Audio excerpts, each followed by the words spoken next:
Something strange is happening with Starship Flight 14. Ship 41 has fired its engines. The single-engine test is complete. The full six-engine static fire is complete, and yet Starship still isn't flying. So what is SpaceX waiting for? Because at first glance it looks like the rocket is ready. But a static fire is not the finish line. It's only one gate in a much larger sequence.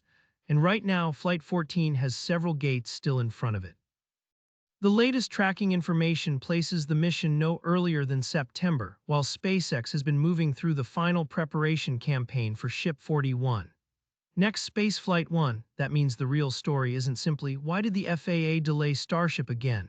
The more interesting question is, why can a rocket be technically ready for testing but still not be ready to launch? And Flight 14 is about to expose exactly how complicated that distinction is. Ship 41 is the upper stage assigned to Flight 14. It's a V-3 Starship, and on August 19, SpaceX fired a single Raptor 3 engine on the vehicle.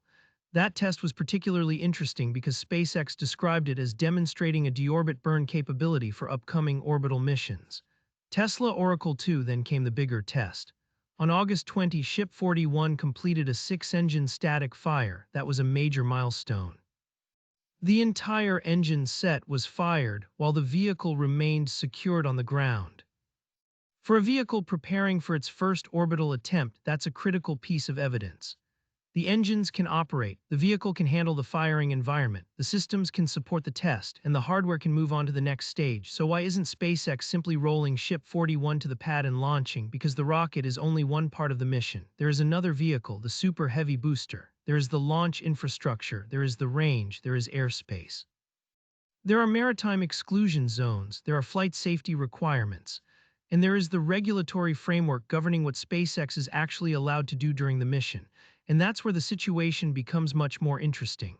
When people hear the words FAA delay, they often imagine one simple scenario. SpaceX wants to launch, the FAA says no, launch delayed, but commercial launch licensing doesn't work quite that simply. A mission can be technically ready while the required operational notices, flight safety analysis, range coordination, and regulatory conditions are still being finalized. And Flight 14 is particularly complicated because this isn't supposed to be just another Starship test. It is expected to be Starship's first orbital flight attempt. Next, Spaceflight 1, that changes everything. Previous flights were primarily demonstrations. Flight 14 is moving much closer to the actual transportation architecture SpaceX ultimately wants. The vehicle needs to reach orbit, it needs to operate in space, it needs to perform its mission, it needs to execute the required orbital maneuver, and then it needs to return. That means every part of the flight profile has to be analyzed as one integrated system. And there is another major question hanging over Flight 14. The catch: for years, SpaceX has been working toward a system where the launch tower doesn't simply launch Starship, it catches it. The Super Heavy booster has already demonstrated that concept, but catching the upper stage is a completely different challenge. Starship comes back from a much higher energy trajectory. It has to survive hypersonic entry, it has to control its orientation, it has to transition into its landing configuration, and then it would have to arrive at an extremely precise location near the launch tower. That's a much more demanding recovery operation. And Flight 13 gave SpaceX something incredibly valuable. Ship 40 survived re-entry and splashdown intact. That was a major milestone. For the first time, SpaceX had an upper stage Starship that had completed the atmospheric entry sequence and remained largely intact after reaching the ocean. Space 3, that gave engineers a unique opportunity. They could study the actual vehicle after a full flight, not a simulation, not a short-duration test, the real spacecraft. The real heat shield, the real aerodynamic loads, the real structural response, and the real trajectory. That information matters because a tower catch requires far more than simply surviving re-entry. SpaceX needs to know where the vehicle will be, how accurately it can control its trajectory, how much velocity remains, how stable it is during the final approach, and whether the vehicle can arrive within the capture envelope of the tower arms. That is why the Flight 14 recovery profile has become such an important part of the schedule. And this is where the latest development becomes especially interesting. The plan for Flight 14 appears to have changed. Recent reporting says Elon Musk indicated that the first Starship upper stage tower catch will likely happen in a few months rather than on the immediate next flight. Space 4, That means Flight 14 may now concentrate on proving something more fundamental. Can V3 actually complete its first orbital mission? And strangely enough, removing the catch from the mission could make the flight more straightforward. Think about everything that has to work for a successful tower catch. The booster has to launch, stage separation has to work, the ship has to reach its intended trajectory, payload operations have to work, the vehicle has to perform its orbital maneuver, it has to survive re-entry, its aerodynamic control has to remain stable, its guidance system has to deliver it toward the tower. And finally, the mechanical catch system has to intercept it. That's an enormous chain of dependencies. If SpaceX instead uses an ocean splashdown for Flight 14, one of the most difficult variables disappears. The company can concentrate on the spacecraft itself. That doesn't make the mission easy, but it makes the test cleaner, and that's important for an iterative development program. If something goes wrong during the flight, engineers want to know what caused it. Was it the engine, the tanks, the guidance, the reentry, the thermal protection, the payload deployment? Or the recovery system? Separating those variables can make the data much more useful. And that's exactly how SpaceX has historically approached Starship. Test, collect data, modify the hardware, test again, so the apparent delay may actually be part of a larger restructuring of the mission. And that brings us back to Ship 41. The static fire doesn't mean Ship 41 is sitting on the launch pad waiting for a countdown. It means one major portion of its qualification campaign has been completed. There are still other pieces of the launch vehicle to bring together. The booster has its own preparation. The two stages need to be integrated. The launch site needs to be configured, and the mission needs to line up with the required range and regulatory conditions.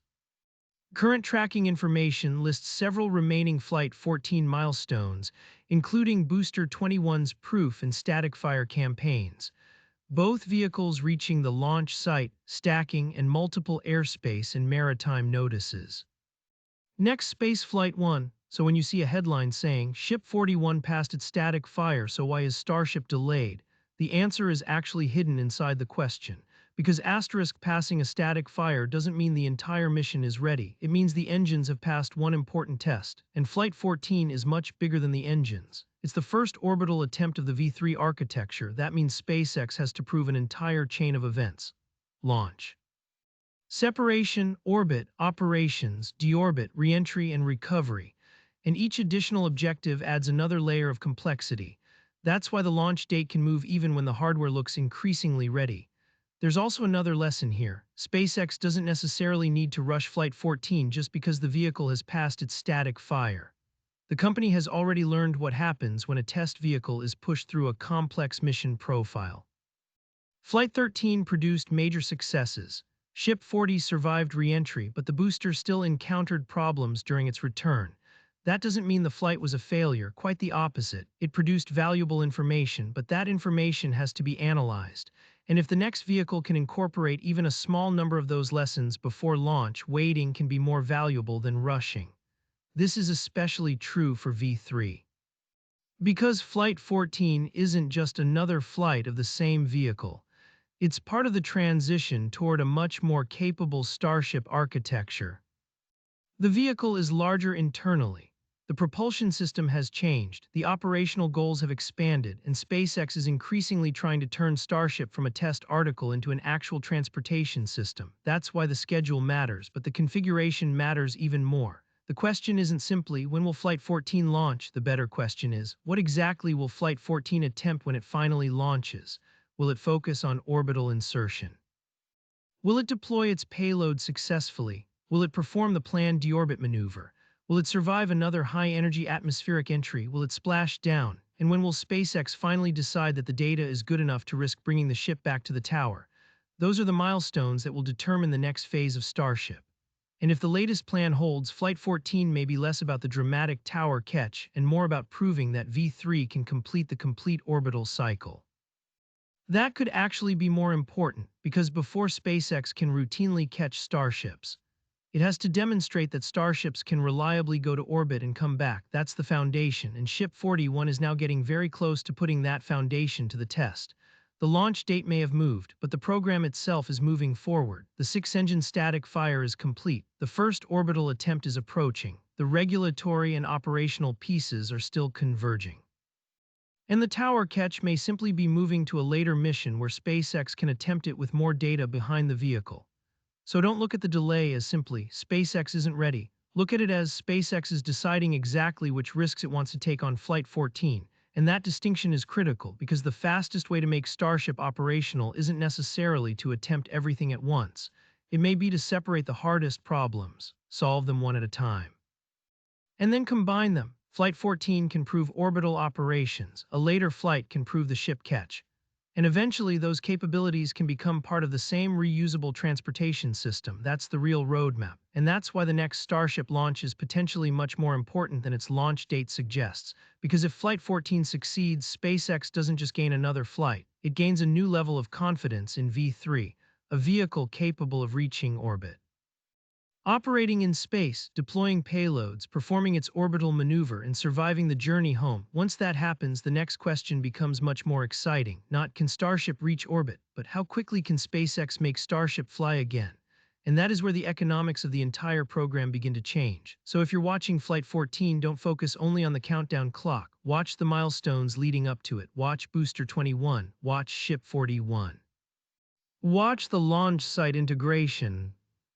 Watch the FAA and range notices, and most importantly, watch the recovery profile, because the biggest story may not be whether Flight 14 launches in August or September. The biggest story is what SpaceX has decided not to attempt yet.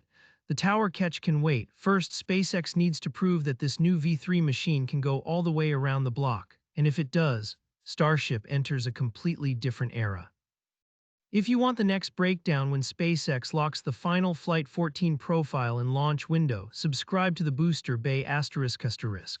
And tell me what you think. Should SpaceX attempt the ship tower catch as soon as possible, or should it complete another ocean return mission first and use that flight to remove more uncertainty? Because after Flight 13 showed that Starship can survive the journey home, the next question isn't whether the ship can come back. It's whether SpaceX is ready to catch it. If you enjoyed this breakdown and want to stay ahead of the next Starship milestone, subscribe to Aerospace Now. We'll be tracking Flight 14 step by step from the final testing and FAA updates to the launch, orbital mission, reentry, and everything that happens afterward. And when SpaceX finally attempts the first Starship tower catch, you'll want to be here for that breakdown. Subscribe to Aerospace Now, turn on notifications, and I'll see you in the next one.